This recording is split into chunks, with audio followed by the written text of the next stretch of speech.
Thousands of you, from our largest cities to our smallest towns, came together to shape the future of transportation.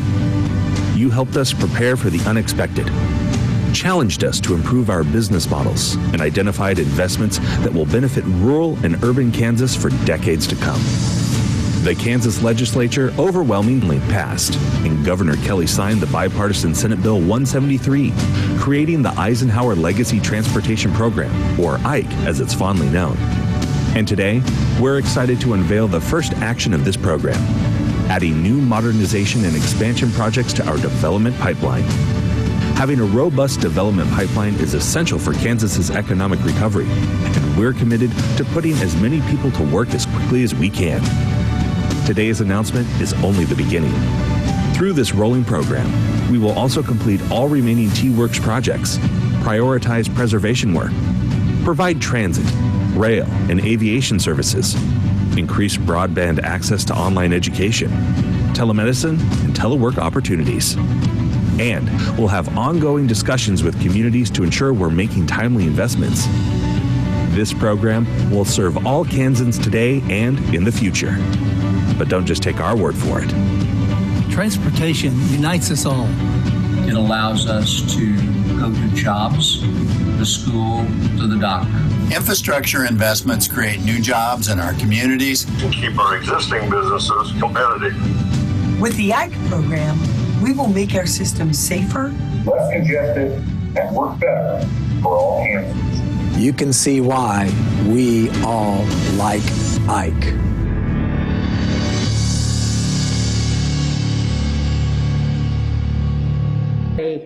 I really appreciate your watching this online. And I'm very grateful for the technology that allows us to deliver this message directly to Kansans, because the Eisenhower Legacy Transportation Program, or IKE as it is finally known, would not exist without the more than 2,000 Kansans who provided input at the 26 public meetings held across the state over the past 3 years. It's also a credit to the legislature for passing this program in March. Over 90% of the legislators voted for IKE. Democrats, Republicans, urban and rural legislators. It's truly a unifying effort that we can all rally behind.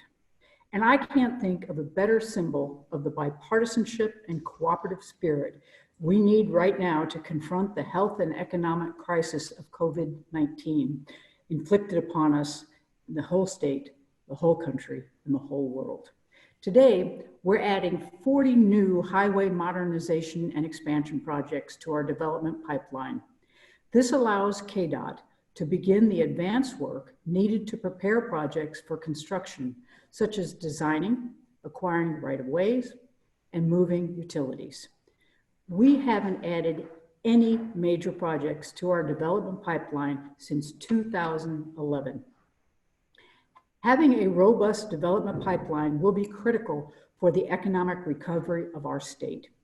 These 40 projects, small and large, will provide us the flexibility to capture federal stimulus funds should they become available, and to adjust to fluctuating revenues. These projects are located in every region of our state. They are practical, right-sized projects that can be advanced to construction quickly to employ many Kansans. I've directed the Kansas Department of Transportation to explore all options for accelerating project delivery for these and for the delayed T-Works projects, which we remain committed to constructing. Transportation investments have short-term and long-term economic benefits. In the short term, they put people to work during the design and construction phases of a project. In the long term, by making our transportation system more efficient, we can drive down the cost of shipping goods, which keeps our businesses competitive and provides opportunities for them to expand. We also know that having a quality and reliable transportation system attracts new businesses to locate in our state. Nationwide, our unemployment rate is at historic highs, 14.7%, the highest since the Great Depression. We know the economic pain this crisis has inflicted on Kansas families, and we will do all we can to put people back to work safely. And to do that, we need every potential employment tool at our disposal. Today, we've added another tool to support our economic recovery. In this time of uncertainty, we need to prepare for multiple scenarios. And moving forward with the preliminary engineering work on these projects is a good long-term investment. While we're not committing to building all these projects today, if we were to do so, they would serve Kansans well for decades to come. It's also important to remember that while these projects are new additions to our development pipeline, they will address long-standing needs. For example, one project includes adding shoulders on K-156 from Jetmore to Hanston. Multiple fatal accidents have occurred along this corridor, and Southwest Kansans have been advocating for safety improvements to it since 1990. The list also includes replacing the Polk Quincy Viaduct in Topeka, which was built in 1963. As a longtime resident and former Topeka legislator, I know this has been a focus for the community for decades. We're also adding the Leavenworth County Centennial Bridge replacement to the development pipeline. The current bridge is 65 years old. Clearly, it's retirement age. Through this process, $18 billion of transportation needs were identified across the state. We would have loved to add more projects to the pipeline right now, but we had to prioritize. We must be fiscally responsible and flexible to address our most pressing needs and capture new economic opportunities. One of the great recommendations that Kansans made during the local consult discussions was to create a more flexible approach to transportation. As a result, IKE is a rolling program, which means rather than select projects every 10 years, now we will do so every 2 years. For the communities whose projects were not selected for this round, please remember this is not your last chance to be selected for the IKE program. Keep championing your projects. Polk Quincy and the Centennial Bridge are great testaments to the power of persistence. Both of these projects just missed the cut to be selected for T-Works in 2010, and now they're moving another step forward. It's a good lesson for all of us to remember. Progress may not arrive as soon as we want, but if we continue to work together, we will eventually achieve it. I promise you that we will do all we can to accelerate our economic recovery. We've taken a major step forward in that effort today. Thank you all for your support. I would be remiss if I didn't personally thank two people whose leadership was essential for getting us here and going forward. Senator Carolyn McGinn, who co-chaired the Joint Legislative Transportation Task Force that reignited the support for a new transportation program. And as chair of the Ways and Means Committee in the Senate, she led the passage of IKE in the shortened legislative session. Kansas is in a much better position today because Senator McGinn drove the call to action. I also want to thank Secretary Julie Lorenz. She and her staff engaged communities, crafted a more dynamic and flexible program, and are moving quickly to launch the IKE program. Kansans should have every confidence that their transportation investments are in good hands. And with that, I'll pass it along to Secretary Julie Lorenz. Thank you, Governor Kelly. I'm honored to be a member of your team and to have the opportunity to serve my fellow Kansans. I want to begin by saying that KDOT is fully aware of our responsibility to contribute to the state's economic recovery. We're committed to creating a faster and better project delivery process to do so. Like many of you, we've seen our business practices change enormously in the last few weeks. We went from having about 20 employees who could work from home to now more than 650 employees teleworking in just 2 weeks. Our road crews became delivery drivers for personal protective equipment and meals to food pantries. And some of our employees are actually deployed into other agencies to help with the COVID response. And I'm not saying this because we're looking for recognition, but rather as an explanation for why I'm confident we can meet this challenge. We have seen firsthand how quickly we can adapt to change when compelled to do so. the innovation, creativity, and willingness to try new approaches we've employed in recent weeks will serve all of us well going forward. But before I go any further, I want to take a minute and point out our new logo, the reveal, and say thank you to all of you who helped us select it. We had over 800 people who shared their opinions, and this was the favorite. The bow and arrow paid tribute to the Ad Astra statue on the top of our Capitol. And I can't think of a more fitting time to honor our state motto, to the stars through difficulties. And I'd be remiss not to acknowledge our program's namesake, President Eisenhower. His vision for the interstate system revolutionized transportation in our country. And today, I call to mind one of his most famous sayings, which is, plans are worthless, but planning is everything. And his point was, you can't plan for a specific emergency. By definition, an emergency implies it was unexpected. So there's no way to have a set of rules or instructions developed to tell you exactly what to do. However, we can be better prepared by assessing our vulnerabilities and our opportunities and developing strategies to mitigate our weaknesses and to build upon our strengths. During our first round of local consult meetings last summer, we used scenario planning to do that very thing. We didn't predict the pandemic. However, thanks to 2,000 Kansans who helped us, we identified key principles that would serve us well across all scenarios. And those include, first, creating a modern transportation system that moves people, freight, and technology. A rolling program that allows us to address our most pressing needs first and adjust to fluctuating revenues. Right-sizing investments like building passing lanes and 4 lanes. Creating new programs like cost share and the broadband program to serve today's needs and to leverage transportation investments to serve us well into the future. I'm here to tell you this transportation program is tailor-made for this moment. For example, Kansans told us to be more nimble so we could adapt to change faster. We have taken that to heart.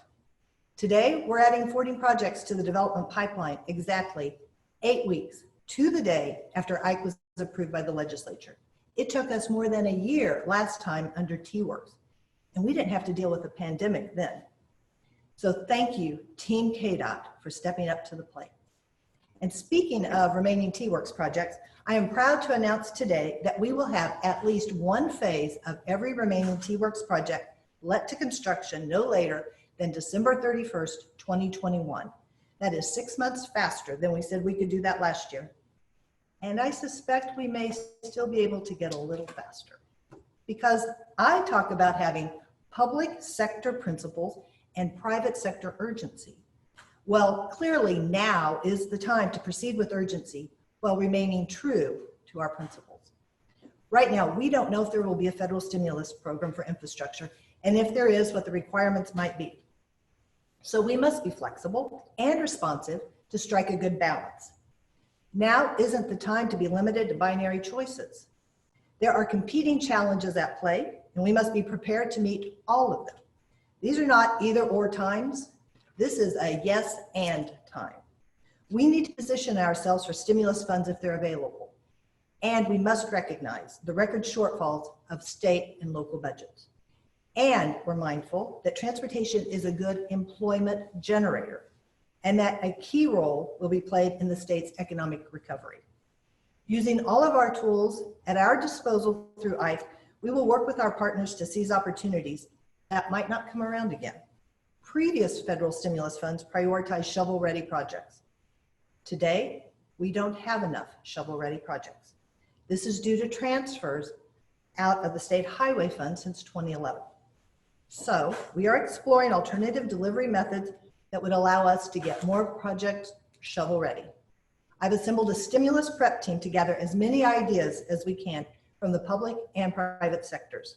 We want to be as well positioned as we can be to take advantage of any opportunities available at the federal level, and we will be. At the state level, our rolling program approach of selecting projects for development every 2 years ensures we can be responsive to pressing needs and avoid overcommitting our construction pipeline. The 40 projects selected today rate high on engineering, economic, and local input factors. But scoring wasn't the only consideration in selecting these projects. We need a combination of projects that give us the most options to get as much work as we can all across the state as quickly as we can. This combination of projects achieves that. As the governor referenced, this is only the beginning and only a portion of what IKE will provide Kansans. We are just getting started. Finally, I want to take a minute to acknowledge our city and county transportation partners. As you'll recall, during our last round of local consult, we committed to being your partner in problem solving. Granted, we didn't know the breadth of the problems that would soon be before us, but we remain true to our commitment to be a source of any help that we can be. Our budgets are often said to be mirrors of our true values, but currently they serve as a reflection of our pain. We know you're hurting, and now more than ever, we need to find ways to work together to serve Kansans. Transportation investments, they create jobs and they provide access to healthcare and they keep our food supply chain secure. It's way more than just about building roads and bridges. It's about investing in our communities for today and for the long term. We're honored that you have entrusted us to deliver the IKE program at this crucial time. And we'll proceed, not immune to the pain of the moment, but unwavering in our commitment to deliver a better future for Kansas. Thank you, everyone, for your support. And please thank your state legislators for supporting IKE. They overwhelmingly passed the legislation with only 4 hours to spare before adjourning. And our next speaker deserves much of the credit for getting IKE over the finish line. Please welcome and thank you, Senator Carolyn McGinn. Tossing it to her. All right, thank you, Julie. It's certainly an honor and a privilege for me to have the opportunity to be a part of this. But before I share some of the key components that we worked on as legislators, I just want to thank my co-chair, Rich Prell. This process actually started 2 years ago. It's 2 years ago to come to this day of having a 10-year plan. And Rich Prell and myself and members of the task force, who are members all across the state, traveled all across the state to the different KDOT regions and listened to the communities, the stakeholders, the citizens, all those folks that had something to say about their roads and their transportation needs. But also, as we got to the legislature,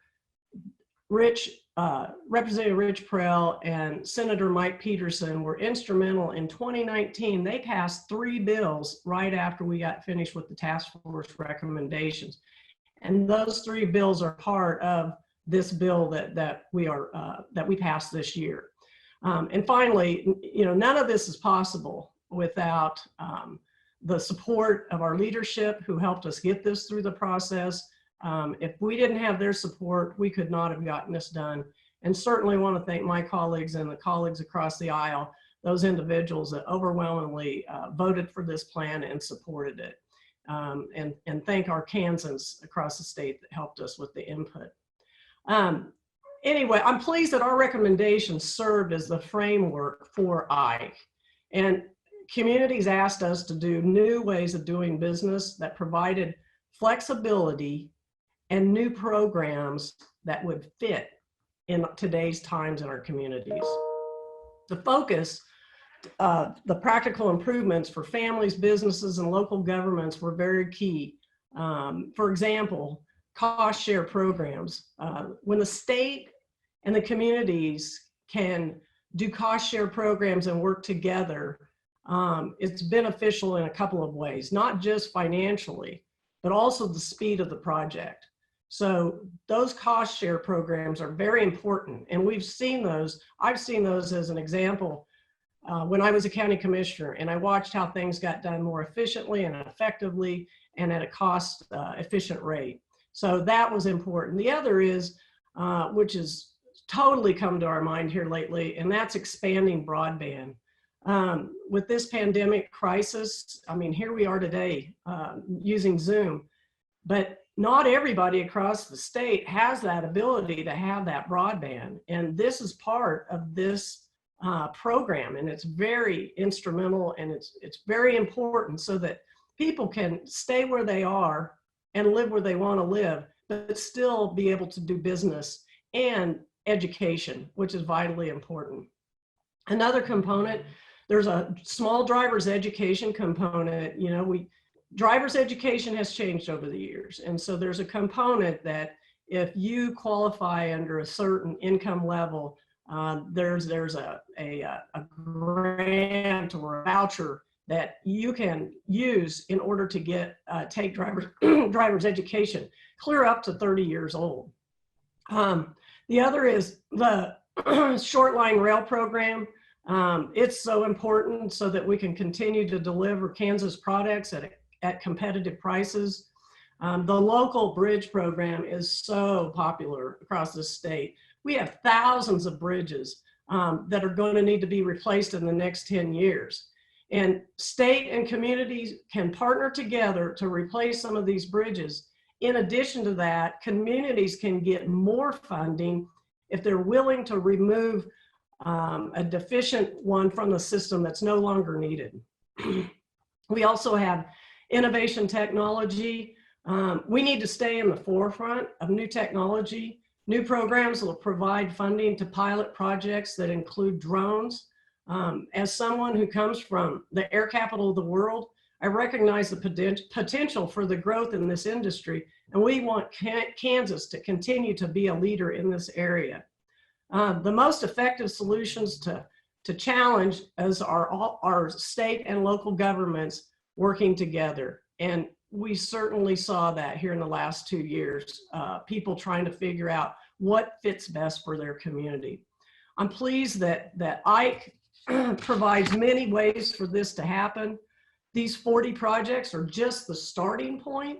There will be more improvements in the future. And I'm pleased that we could launch this today to help more people get back to work faster. This may be our jobs program for the state of Kansas. And so the timing is perfect. And I'm excited about what this program is going to bring to our citizens all across the state. Thank you. And I'm going to turn it back to Secretary Lorenz. All right. So with that, I want to say thank you to both of our speakers for participating in our Zoom conference call. You'll notice behind me, all the materials that we would have had in a press packet or we would have had in a live event are posted online. It includes the project list, a map, and many explanatory materials that help you understand how we arrived at these decisions. Thank you everyone for tuning in, and please stay healthy and safe.